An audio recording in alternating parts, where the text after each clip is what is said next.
ಪೂರೈಸ್ತಾರಂತ ಆದರೆ ಎಲ್ಲವನ್ನು ಪೂರೈಸಲಿ. 10%, 15%, 25% ನಮಗೆ ಚೌಕಾಸಿಯಲ್ಲಿ ಅವರು ಪೂರೈಸುವುದು ಬೇಡ. ಒಂದು, ಕೋವಿಡ್ ಟೈಮಲ್ಲಿ ಹೋಟೆಲ್ ಪೆಟ್ಟಿದ್ದಷ್ಟು ಬೇರೆ ಯಾವುದಿಲ್ಲ. ಈ ವರ್ಷವು ಈ ಟೈಮಲ್ಲಿ ಎಲ್ಲ ಟೈಮ್ ಬರುವಾಗ ಹೋಟೆಲ್ನವರೇ ಪೆಟ್ಟು ತಿನ್ಬೇಕಂತ ಆಗಿದ್ರೆ ಹೋಟೆಲನ್ನು ನಾವು ಯಾಕೆ ಬಂದ್ ಮಾಡಿಡಬಾರ್ದು ಒಂದು ದಿವಸ? ನಮ್ಮ ಇಂಪಾರ್ಟೆನ್ಸ್ ಅನ್ನು ನಾವು ಗೌರ್ಮೆಂಟ್ಗೆ ತೋರಿಸ್ಬೇಕಂತ ಆಗಿದ್ರೆ ಅಥವಾ ನಮ್ಮ ಅಡ್ಮಿನಿಸ್ಟ್ರೇಷನ್ಗೆ ತೋರಿಸ್ಬೇಕಂತ ಆಗಿದ್ರೆ ನಾವು ಒಂದು ದಿವಸ ಹೋಟೆಲನ್ನು ಕಂಪ್ಲೀಟ್ ಬಂದ್ ಮಾಡಿಡಬೇಕು. ನಮ್ಮ ಇಂಪಾರ್ಟೆನ್ಸ್ ಏನಂತೇಳಿ ಗೊತ್ತಾಗಬೇಕು ಅವರಿಗೆ. ಇಲ್ಲಂತ ಆಗಿದ್ರೆ ಖಾಲಿ ಹೋಟೆಲ್ಸಿಗೆ ಮಾತ್ರ ಕೊಡುವುದಿಲ್ಲ, ಬೇರೆಲ್ಲ ಕಡೆ ಕೊಡ್ತದೆ. Hotel is also A necessity. Hospital, school, college ಮಾತ್ರ ನೆಸೆಸಿಟಿ ಅಲ್ಲ, hotel is also A necessity. ಈಗ ಮನೆಯಲ್ಲಿ ಅಡಿಗೆ ಮಾಡೋದವರು ತುಂಬಾ ಜನ ಉಡುಪಿಯಲ್ಲಿ ಇದ್ದಾರೆ, ಬ್ಯಾಚುಲರ್ಸ್ ಇದ್ದಾರೆ, ಅವರಿಗೆ ಊಟದ ವ್ಯವಸ್ಥೆ ಏನು? ಅದು ಎಲ್ಲವನ್ನು ಬಿಡಲಿ. ಈಗ ನಮ್ಮಲ್ಲಿ ಇಷ್ಟು ಹೋಟೆಲ್ ಉಡುಪಿಯಲ್ಲಿ ಉಂಟು, ಇದರಲ್ಲಿ ಕಾರ್ಮಿಕರು ಎಷ್ಟು ಜನ ಇದ್ದಾರೆ, ನಮ್ಮ ಸ್ಟಾಫ್ನವರು ಎಷ್ಟು ಜನ ಇದ್ದಾರೆ. ಎಲ್ಲಿಯಾದರೂ ಅಡ್ಮಿನಿಸ್ಟ್ರೇಷನ್ ನಮ್ಮ ಸ್ಟಾಫಿಗೆ ಊಟ ನೀವು ಹೇಗೆ ಕೊಡ್ತಿದ್ದೀರ ಅಂತ ಹೇಳಿ ಅದು ಒಂದು ಕೇಳಿದ್ದಾರೆ ನಮ್ಮ ಹತ್ರ. ಒಂದು ಮಾತು ಅವ್ರು ಕೇಳಬೇಕಿತ್ತು ನಮ್ಮ ಹತ್ರ, ನಿಮ್ಮ ಸ್ಟಾಫಿಗೆ ನೀವು ಊಟ ಹೇಗೆ ವ್ಯವಸ್ಥೆ ಮಾಡ್ತಿದ್ದೀರಿ? ಗ್ಯಾಸ್ ಇಲ್ಲ, ನಿಮ್ಮ ಸ್ಟಾಫನ್ನು ನೀವು ಹೇಗೆ ನೋಡ್ತಿದ್ದೀರಿ?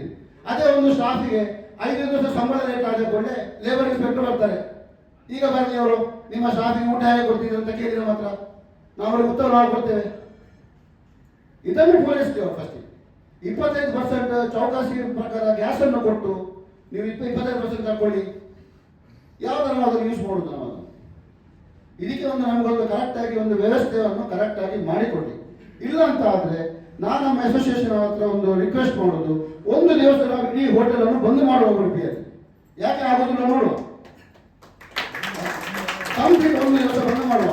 ನಮ್ಮ ಇಂಪಾರ್ಟೆನ್ಸ್ ಅನ್ನು ಏನಾದರೂ ನಾವು ನಮ್ಮ ಅಡ್ಮಿನಿಸ್ಟ್ರೇಷನ್ಗೆ ನಾವು ತೋರಿಸ್ಬೇಕು. ಉಡುಪಿಯಲ್ಲಿ ನನ್ನ ಪ್ರಕಾರ, ನಾನು ಮಾಡಿದ ಕ್ಯಾಲ್ಕುಲೇಷನ್ ಪ್ರಕಾರ ಉಡುಪಿಯಲ್ಲಿ 650 ಬಸ್ ಬರ್ತದೆ ಬಸ್ ಸ್ಟ್ಯಾಂಡಿಗೆ. ಅಂದರೆ ಅಷ್ಟು ಟೂರಿಸ್ಟ್ ಬರ್ತಾರೆ. ಅವರಿಗೆ ವ್ಯವಸ್ಥೆ ಏನು? ಅವರಿಗೆ ಊಟ ನಾವು ಯಾವ ರೀತಿಯಲ್ಲಿ ಕೊಡೋದು? ಉಡುಪಿ ಅಂತ ಹೇಳಿದ್ರೆ ಎಲ್ಲ ಇಡೀ ಲೋಕದಲ್ಲಿ ಉಡುಪಿ ಹೋಟೆಲ್ಸ್ ಭಾರಿ ಫೇಮಸ್. ಉಡುಪಿಯಲ್ಲಿ ಊಟ ಇಲ್ಲ ಅಂತ ಆದರೆ ಎಲ್ಲ ಹೋಟೆಲ್ ನಾವು ಉಡುಪಿಯಲ್ಲಿ ಬಂದ್ ಮಾಡ್ತಿದ್ರೆ ಕೆಲಸ ಆಗ್ತದೆ. ಅದು ಒಂದು. ಇವತ್ತು ನೋಡಿ, ನಾವು ನಿನ್ನೆ ನಮ್ಮ ಹೋಟ್ಲಲ್ಲಿ ಮೆನುವನ್ನು ಕಟ್ ಮಾಡಿದ್ದೇವೆ, 60% ಬಿಸ್ನೆಸ್ ಬಿಟ್ಟು ಹೋಗಿದೆ. ಎಷ್ಟಂತ ನಾವು ಕನ್ವಿನ್ಸ್ ಮಾಡ್ಬೋದು ಕಸ್ಟಮರ್ ಹತ್ರ? ಅವರೇ ಹೇಳ್ತಾರೆ, ಎಂಗಲ್ಲಿ ಇಲ್ಲೆಲ್ಲ ಗ್ಯಾಸ್ ಇಚ್ಚಿ ಮಾರೆ, ಹೋಟೆಲ್ ಗ್ಯಾಸ್ ಇಚ್ಚಿ ಉಂಟಿ ನೋಡುವ ಅಂತ ಹೇಳ್ತಾರೆ. ಸೊ ಇದಕ್ಕೊಂದು ನಾವೊಂದು ಅಸೋಸಿಯೇಷನ್ ಇಂದ ಇದಕ್ಕೊಂದು ಸೊಲ್ಯೂಷನ್, ನಮ್ಮ ಥ್ರೂ ಏನಾದರೂ ಸೊಲ್ಯೂಷನ್ ನಾವಿಗೆ ಹುಡುಕಲೇಬೇಕು. ನಾವು ಇದನ್ನು ಈಗ ನಾವು ಹೀಗೆ ಬಿಟ್ಟರೆ ಇದೇನು 5 ದಿವಸದ ಪ್ರಾಬ್ಲಮ್ ಅಂತ ಹೇಳ್ತಿದ್ದಾರೆ, ಇದೇನು 50 ದಿವಸ ಆಗೋ ಚಾನ್ಸಸ್ ಉಂಟು ನಾವು ಇದನ್ನು ಹೀಗೆ ಬಿಟ್ಟರೆ. ಸೊ ಇದಕ್ಕೇನಾದರೂ ಒಂದು ವ್ಯವಸ್ಥೆಯನ್ನು ನಾವು ನಮ್ಮ ರೀತಿಯಿಂದ, ನಮ್ಮ ಒಂದು ಅಸೋಸಿಯೇಷನ್ ಇಂದ ಇದಕ್ಕೇನಾದರೂ ಒಂದು ವ್ಯವಸ್ಥೆಯನ್ನು ನಾವು ಕಂಡುಹಿಡಿಯಲೇಬೇಕು. ಹೌದು, ಈಗ ನಾವು ಅಡಿಗೆಗೆ ನಾವು ಕಟ್ಟಿಗೆ ಹಾಕಿದ್ದೇವೆ, ಒಲೆ ಹಾಕಿದ್ದೇವೆ, ಎಲ್ಲ ಹಾಕಿದ್ದೇವೆ. ಈಗ ನಾಳೆ ನಮಗೆ ನೆಕ್ಸ್ಟ್ ವೀಕಲ್ಲಿ ನನ್ನ ಲೆಕ್ಕದಲ್ಲಿ ಕಟ್ಟಿಗೆ ಸಿಗೋ ಚಾನ್ಸಸ್ ಇಲ್ಲ. ಇದು ಇನ್ನೊಂದು 10 ದಿವಸ ಮುಂದೆ ಹೋದರೆ ನಮಗೆ ಇನ್ನು ಕಟ್ಟಿಗೆಗೂ ಸಿಗುವುದಿಲ್ಲ. ಒಂದು. ಮತ್ತು ಇಂಡಕ್ಷನ್ ಸ್ಟವ್ಗೆ ನಾವು ಹಾಕ್ತೇವೆ, ಆ 2 ಸ್ಟವ್ ಹಾಕಿದ್ಕೊಂಡು ನಾವು ಹೋಟ್ಲಲ್ಲಿ ಕರೆಂಟ್ ಟ್ರಿಪ್ ಆಗಿದೆ, ಅಷ್ಟು ಕರೆಂಟ್ ನಮ್ಮ ಹತ್ರ ಇಲ್ಲ. ಈಗ ನಾವು ಇಂಡಸ್ಟ್ರಿಯಲ್ ಕನ್ವೆನ್ಷನ್ ಅಂತ ಹೇಳಿ ಒಂದು ಬಂದಿದೆ ಹೊಸತ್ತು, ನಾನು ನಿನ್ನೆ ಅವರ ಹತ್ರ ಮಾತಾಡಿದ್ದೆ. ಅವರ ಗ್ಯಾಸನ್ನು ನಾವು ಹಾಕಿದರೆ ನಮ್ಮ ಇಡೀ ಕರೆಂಟನ್ನು ಚೇಂಜ್ ಮಾಡಬೇಕು. ಅದಕ್ಕೆ ಹಣ ಯಾರು ಕೊಡ್ತಾರೆ? ಕರೆಂಟ್ ಚೇಂಜ್ ಮಾಡಲಿಕ್ಕೆ ಏನಿಲ್ಲ ಅಂದರೆ 3 ಲಕ್ಷ 4 ಲಕ್ಷ ರೂಪಾಯಿ ಉಂಟು. ಒಂದೊಂದು ಗ್ಯಾಸ್ ಪಟ್ಟಿಗೆ 50,000 60,000 ಉಂಟು. ಹಣವನ್ನು 5% ಅಡ್ವಾನ್ಸ್ ಕೊಟ್ಟು ಅದು ಅಲ್ಲಿಂದ ಹೊರಡುವಾಗ ನಾವು ಫುಲ್ ಪೇಮೆಂಟ್ ಮಾಡಬೇಕು. ದೊಡ್ಡ ದೊಡ್ಡ ಹೋಟೆಲ್ನವರು ಮಾಡ್ಬೋದು, ಚಿಕ್ಕ ಹೋಟೆಲ್ನವರು ಎಲ್ಲಿ ಹೋಗುದು ಮಾಡಲಿಕ್ಕೆ? 50,000 60,000 ಒಂದೊಂದು ಬಟ್ಟಿಗೆ ನಾವು ಖರ್ಚು ಮಾಡ್ತಿದ್ರೆ ಯಾವಾಗ ಈ ಪ್ರಾಬ್ಲಮ್ ಸಾಲ್ವ್ ಮಾಡೋದು? ಹಾಗೆ ಈ ಪ್ರಾಬ್ಲಮ್ ಅನ್ನು ಯಾವಾಗ ಸಾಲ್ವ್ ಮಾಡ್ತೀರಿ? ನಮಗೆ ಒಂದು ಕರೆಕ್ಟ್ ಆಗಿ ಡೇಟ್ ಅನ್ನು ಫಿಕ್ಸ್ ಮಾಡಿ, ಅಲ್ಲಿ ತನಕ ನಾವು ರೆಡಿ ಆಗಿರ್ತೇವೆ. ನಮಗೆ ಏನು ಮಾಡ್ಲಿಕ್ಕೆ ಉಂಟು, ನಮಗೆ ಅದಕ್ಕೆ ಆಲ್ಟರ್ನೇಟಿವ್ ವ್ಯವಸ್ಥೆ ಏನು ಮಾಡಲಿಕ್ಕೆ ಉಂಟು ಅದು ನಾವು ಮಾಡ್ತೇವೆ. ಬಟ್ ನಮಗೊಂದು ಡೇಟ್ ಫಿಕ್ಸ್ ಮಾಡಬೇಕು. ನಮ್ಮನ್ನು ಗಾಳಿಯಲ್ಲಿ ಇಡೋದು ಬೇಡ. ಅಂದರೆ ಇವತ್ತು ಬರ್ತದೆ, ನಾಳೆ ಬರ್ತದೆ, ಕೇಳ್ತೇವೆ, ಅವರಿಗೆ ಫೋನ್ ಮಾಡ್ತೀವಿ. ನಾವು ಗ್ಯಾಸ್ನವ್ರಿಗೆ ಫೋನ್ ಮಾಡಿದ್ರೆ ನಮಗೂ ಅವರ ಪರಿಸ್ಥಿತಿ ನಮಗೂ ಗೊತ್ತಾಗ್ತದೆ. ನಾವು ಎಷ್ಟಂತ ಫೋನ್ ಅವರಿಗೆ ಮಾಡೋದು? ಅವ್ರು ಎಲ್ಲಿ ತನಕ ಅವ್ರು ಫೋನ್ ಸ್ವಿಚ್ ಆಫ್ ಮಾಡಿಟ್ಟಿದ್ದಾರೆ, ಬಟ್ ಅವ್ರಿಗೆ ಏನು ಮಾಡ್ಲಿಕ್ಕೆ ಆಗೋದು. ಹಾಗಾಗಿ ಇದಕ್ಕೊಂದು ಕರೆಕ್ಟಾಗಿ ಒಂದು ಡೇಟ್ ಒಂದು ಫಿಕ್ಸ್ ಮಾಡಿ, ಅಂದರೆ ಇಷ್ಟು ಟೈಮ್ ತನಕ ನಿಮಗೆ ಗ್ಯಾಸ್ ಇದು ಅಭಾವ ಬರ್ತದೆ, ಅದಾದ ಮೇಲೆ ಏನಂತ ನಾವು ನೋಡ್ಕೊಳ್ಳುವ ಅಂತಂದು ನಮಗೊಂದು ಹೇಳಿದರೆ ಅದರ ಪ್ರಕಾರ ನಾವು ಹೋಟೆಲ್ ನಾವು ರೆಡಿ ಆಗಿರ್ತೀವಿ. ಏನು ಹೇಳ್ತೀವಿ ಸರ್? ಹೇಳಲ್ಲ.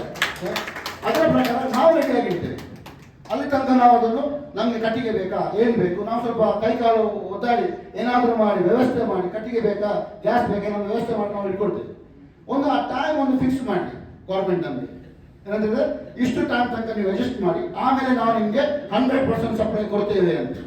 ಅದನ್ನು ಮಾಡಿದರೆ ತುಂಬ ಒಳ್ಳೆಯದು. ಇಲ್ಲ ಅಂತ ಆಗಿದ್ರೆ ನಾವು ಅಸೋಸಿಯೇಷನ್ನಿಂದ ಇದಕ್ಕೆ ಏನಾದರೂ ಒಂದು ವ್ಯವಸ್ಥೆಗಳನ್ನು ಮಾಡಬೇಕು.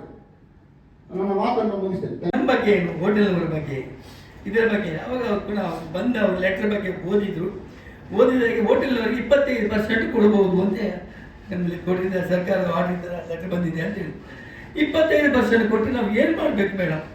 ಏನು ಮಾಡಿ ಸಾಧ್ಯ ಉಂಟು ಅದನ್ನು? ಈಗ 3 ಸಿಲಿಂಡರ್ ಖಾಲಿ ಆದಾಗ 25% ಕೊಡೋದು ಲೆಕ್ಕ ಕರೆಕ್ಟಾಗಿ ಕೊಡಬೇಕು. ಅದರಲ್ಲಿ ಒಂದು ಹೆಚ್ಚು ಕಡಿಮೆ ಅಂದರೆ ನಿಮಗೆ ಸಿಲಿಂಡರ್ ಸಿಕ್ಕುವುದಿಲ್ಲ ಅಂದರೆ ಲೆಕ್ಕ ಕರೆಕ್ಟ್ ಕೊಡೋದು ಮೇಡಮ್. ಈಗ ಸಿಕ್ಕು 25% ಏನು ಮಾಡಬೇಕು? ಒಂದೇ ನಾವು ಹೋಟ್ಲು ಬಂದ್ ಮಾಡಬೇಕು, ಒಂದೇ ನೀವು ಇದಕ್ಕೆ ಸದಾ ಸೊಲ್ಯೂಷನ್ ಕೊಡಬೇಕು ಅಂತ ಹೇಳುವಾಗ ಅವರು ನಾವೇನು ಮಾಡಲಿಕ್ಕೆ ಆಗ್ತದೆ. ಹೀಗೆ ನೀವು ರವಿಚಂದ್ರ ಹತ್ರ ಮಾತಾಡಿ, ನಾವು ಅವರಿಗೆ ನಾನು ಹೇಳಿದ್ದೇನೆ, ನೀವು ಅವರ ಹತ್ರ ಮಾತಾಡಿ ಇದರ ತೀರ್ಮಾನ ತಗೊಳ್ಳಿ ಅಂತ ಹೇಳಿ. ಹಾಗೆ ಈಗ ತೀರ್ಮಾನ ಅಂತ ಹೇಳಿದ್ರೆ ಸಂಸದರು ಬಂದಿದ್ದಾರೆ, ಅವ್ರ ಬಗ್ಗೆ ನಾವು ಅವರಿಗೆ ಮನವಿ ಕೊಡ್ತಾ ಇದ್ದೇವೆ. ನಮ್ಮ ಕಷ್ಟ ಏನಂತ ಅವ್ರಿಗೆ ಗೊತ್ತಿದೆ. ನಾವು ಅವ್ರ ಹತ್ರ ಕೇಳುವ, ಅವ್ರು ಏನು ಹೇಳ್ತಾರೆ ಅಂತ ಅವ್ರ ಮಾತು, ಅವ್ರ ಬಾಯಿನಲ್ಲಿ ಮಾತು ಕೇಳುವ. ನಮ್ಮ ಸಮಸ್ಯೆ ಇಷ್ಟೇ, ನಮ್ಗೆ ಬಂದು ನಮ್ಗೆ ಏನು ಆಗದಿದ್ರೆ ಬಂದ್ ಮಾಡ್ತಾರೆ, ಅನಿವಾರ್ಯ ಪರಿಸ್ಥಿತಿಯನ್ನು ಮಾಡಿ ಸಾಧ್ಯ ಇಲ್ಲ. ಒಂದೊಂದು 4-5 ಹೋಟ್ಲಿದ್ದವರು 200-300 ಜನ ಕೆಲಸಕ್ಕಿದ್ದಾರೆ. ಆ ಗ್ಯಾಸ್ 25% ಗ್ಯಾಸ್ ಅವರಿಗೆ ಆಗ್ತದೆ, ನಿಮಗೆಲ್ಲ ಗೊತ್ತಿದೆ. ಅದನ್ನು ಹಿಡ್ಕೊಂಡು ಏನು ಮಾಡಿ ಸಾಧ್ಯ ಇಲ್ಲ.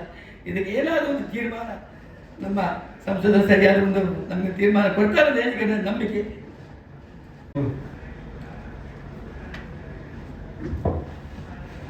ಅಡಿಗೆ ಅನಿಲದ ಒಂದು ಸಮಸ್ಯೆ ಬಂದಿದೆ. ಒಂದು ಕಾಲದಲ್ಲಿ ಸಾಮಾನ್ಯ ಜನರು ಅಡಿಗೆ ಅನಿಲ ಬಳಸೋದು ಕಷ್ಟ ಇತ್ತು. ಆದರೆ ಇವತ್ತು ಭಾರತದಲ್ಲಿ ಅಡಿಗೆ ಅನಿಲ ಇಲ್ಲ ಅನ್ನುವಂಥ ಮನೆ ಇಲ್ಲದೆ ಕೊಲ್ಲಿ ರಾಷ್ಟ್ರಗಳಲ್ಲಿ ಉಂಟಾಗಿರುವಂಥ ಯುದ್ಧದ ಹಿನ್ನೆಲೆಯಲ್ಲಿ ಇಡೀ ರಾಷ್ಟ್ರಕ್ಕೆ ಪೆಟ್ರೋಲ್ ಮತ್ತು ಅನಿಲದ ಸಮಸ್ಯೆಗಳು ಬಂದುಬಿಟ್ಟಿದೆ.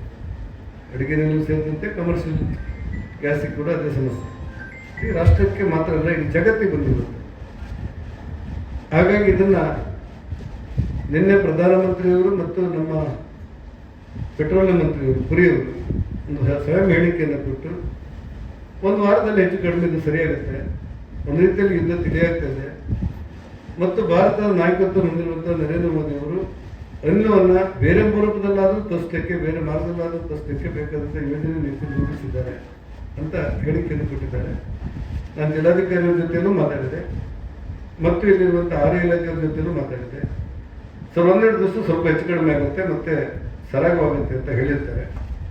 ನಮ್ಮ ರಾಜ್ಯದಲ್ಲಿ ಸುಮಾರು ಪ್ರತಿ ದಿವಸಕ್ಕೆ 1,000 ಮೆಟ್ರಿಕ್ ಟನ್ ಅಂದರೆ 50,000 ವಾಣಿಜ್ಯ ಸಿಲಿಂಡರ್ಗಳ ಅವಶ್ಯಕತೆ ಇದೆ ಮತ್ತು ಸುಮಾರು 5,000 ಮೆಟ್ರಿಕ್ ಟನ್ನು ಅಡಿಗೆ ಅನಿಲಾಗಿ ಹೆಚ್ಚು ಕಡಿಮೆ 3.5 ಲಕ್ಷ ವಾಣಿಜ್ಯ ಸಿಲಿಂಡರ್ಗಳು ಇದರಲ್ಲಿ ನಮ್ಮ ವ್ಯಾಪ್ತಿಯಲ್ಲಿ ಹೋಗುತ್ತೆ. ಅಡಿಗೆ ಅನಿಲಕ್ಕೂ ಒಂದಷ್ಟು ನಿಯಮಗಳನ್ನು ರೂಪಿಸಿ ಒಂದು ವಾರ ಬಿಟ್ಟು ಮಾಡಿರುವಂಥ ಇವತ್ತೊಂದು 20 ದಿವಸ ಇದ್ದರೆ ಒಂದು ಮತ್ತೆ 6 ದಿವಸ ಜಾಸ್ತಿ ಅಂತ ಹೇಳಿದ್ದಾರೆ. ಕಮರ್ಷಿಯಲ್ ಗ್ಯಾಸಿಗೆ ಕೂಡ ಒಂದಷ್ಟು ನಿಯಮಗಳನ್ನು ರೂಪಿಸಿದ್ದಾರೆ. ಇದೊಂದು ತಾತ್ಕಾಲಿಕವಾದಂಥ ಸಮಸ್ಯೆ. ಇದರಲ್ಲಿ ನಾವು ಯಾರನ್ನೋ ಬೈಯೋಣ ಅಂದರೆ ಯುದ್ಧ ಆದರೂ ಬೈಬೇಕು. ಮತ್ತು ನಮಗೆ ಇಡೀ ಜಗತ್ತಲ್ಲೇ ಸಮಸ್ಯೆಗಳು ಬಂದಿರುವಾಗ ನಮ್ಮೊಬ್ಬರು ಬಿಟ್ಟು ಉಳಿದವರಿಗೆಲ್ಲ ಸಮಸ್ಯೆ ಬರಬೇಕು ಅಂತ ಹೇಳಿದ್ರೆ ದಯವಿಟ್ಟು ಆಗೋದಿಲ್ಲ. ಬಂದದನ್ನು ಹೇಗೆ ಎದುರಿಸಬೇಕು ಮತ್ತು ಇರುವಂಥ ಅನಿಲವನ್ನು ಯಾವ ರೀತಿ ಕರಾರುವಕ್ಕಾಗಿ ಹೋಟೆಲ್ ಮಾಲೀಕರು ಸೇರಿದಂತೆ ವಾಣಿಜ್ಯದವರಿಗೆ ಮತ್ತು ಗ್ರಾಮೀಣವರಿಗೆ ವಿತರಿಸಬೇಕು ಅನ್ನೋದ್ರ ಬಗ್ಗೆ ಚರ್ಚೆ ಆಗ್ತಿದೆ. ಕೇಂದ್ರ ಒಂದು ಎಸ್ಮಾ ಜಾರಿ ಮಾಡಿ ನಿಯಮವನ್ನು ರೂಪಿಸಿ ಯಾರಾದರೂ ಆಕ್ರಮವಾಗಿ ಇದನ್ನು ಇಟ್ಕೊಳ್ಬಾರ್ದು ಮತ್ತು ವಾಣಿಜ್ಯ ಉದ್ದೇಶಕ್ಕೋಸ್ಕರ ಇದಕ್ಕೆ ಒಂದಷ್ಟು ಲಾಭಾಂಕಾಂಕ್ಷೆಗಳು ಇಲ್ಲದಂತೆ ಇದನ್ನು ಸೇವಾ ಮನೋಭಾವದಿಂದ ನೋಡಬೇಕು ಅಂತ ಹೇಳುವಂಥ ಸ್ಪಷ್ಟ ನಿರ್ದೇಶನ ಕೊಟ್ಟಿದೆ. ರಾಜ್ಯದಲ್ಲಿ ಅಲ್ಲೆಲ್ಲ ತಗಡೆ ಇರ್ಬೋದು, ಆದರೆ ರಾಜ್ಯದ ಆಹಾರ ಮಂತ್ರಿಗಳು ಕೂಡ ಮುನಿಯಪ್ಪನವರು ಹೇಳಿಕೆ ಕೊಟ್ಟು ಇಂಥ ಒಂದು ಸಮಸ್ಯೆ ಬಂದಿದೆ ಅಂತ ಹೇಳಿದ್ದಾರೆ. ರಾಜ್ಯದಲ್ಲಿ ಇತರರು ಬೇರೆ ಬೇರೆ ಹೇಳಿಕೆಗಳು ಇರ್ಬೋದು. ಅದರಲ್ಲಿ ಕೂಡ ಹೋಟೆಲ್ ಮಾಲೀಕರ ಸಂಘದವರು ಬೆಂಗಳೂರವರು ಹೇಳಿರುವುದನ್ನು ಕೂಡ ನಾನು ನೋಡಿದೆ. ಒಂದು ಇಡೀ ಜಗತ್ತಿಗೆ ಬಂದಿರುವಂಥ ಒಂದು ಸಮಸ್ಯೆಯನ್ನು ನಾವು ಯಾವುದಾದ್ರೂ ರಾಜಕೀಯ ಉದ್ದೇಶಕ್ಕೆ ಬಳಸಿಕೊಂಡ್ರೆ ಅದರಿಂದ ಯಾರಿಗೂ ಲಾಭ ಆಗೋದಿಲ್ಲ. ಒಂದಿಷ್ಟು ಚರ್ಚೆಗಳು ವಾದಗಳಾಗ್ತದೆ. ಆ ಹಿನ್ನೆಲೆಯಲ್ಲಿ ನಾನು ಜಿಲ್ಲಾಧಿಕಾರಿಯವರೇ ಇವತ್ತು ಸಂಜೆಯೊಳಗೆ ಮಾತಾಡ್ತೇನೆ. ಮತ್ತು ನಿನ್ನೆ ಕೂಡ ಅವರೇ ಒಂದು ವಿಶೇಷ ಸಭೆ ಮಾಡಿ ಅಂತ ಹೇಳಿದ್ರೆ ವಿಶೇಷ ಸಭೆ ಮಾಡಿದ್ದಾರೆ. ಒಂದಿಷ್ಟು ನಿಯಮಗಳನ್ನು ರೂಪಿಸಿದ್ದಾರೆ. ನಾನೆಲ್ಲ ಹೋಟೆಲ್ ಮಾಲೀಕರಲ್ಲಿ ಮತ್ತು ಅಧ್ಯಕ್ಷರಲ್ಲಿ ವಿನಂತಿ ಮಾಡೋದೇನೆಂದರೆ, ಒಂದು ವಾರದಲ್ಲಿ ಇದು ಸಂಪೂರ್ಣ ಪರಿಹಾರ ಆಗುವಂಥ ಸೂಚನೆಗಳಿದೆ. ನಮಗೂ ಕೂಡ ಆ ಮಾಹಿತಿಗಳು ಬಂದಿರುತ್ತೆ. ಅಲ್ಲಿವರೆಗೆ ಇದರ ವಿತರಣೆಗಳು ಲೋಪ ಆಗದಂತೆ ಮತ್ತು ಇವತ್ತು ಸಂಜೆ ಜಿಲ್ಲಾಧಿಕಾರಿಗಳನ್ನ ಕರೆದು ಎಲ್ಲ ಹೋಟೆಲ್ ಮಾಲೀಕರಿಗೆ ನಿಯಮಗಳನ್ನು ಸಡಿಲಿಸಿ ಆದರೂ ಕೂಡ ಅವರಿಗೆ ಈ ಅಡಿಗೆ ಅನಿಲವನ್ನು ವಿತರಣೆ ಮಾಡಲಿಕ್ಕೆ ಬೇಕಾದಂಥ ಸಲಹೆ ನಾನು ಕೊಡ್ತೇನೆ.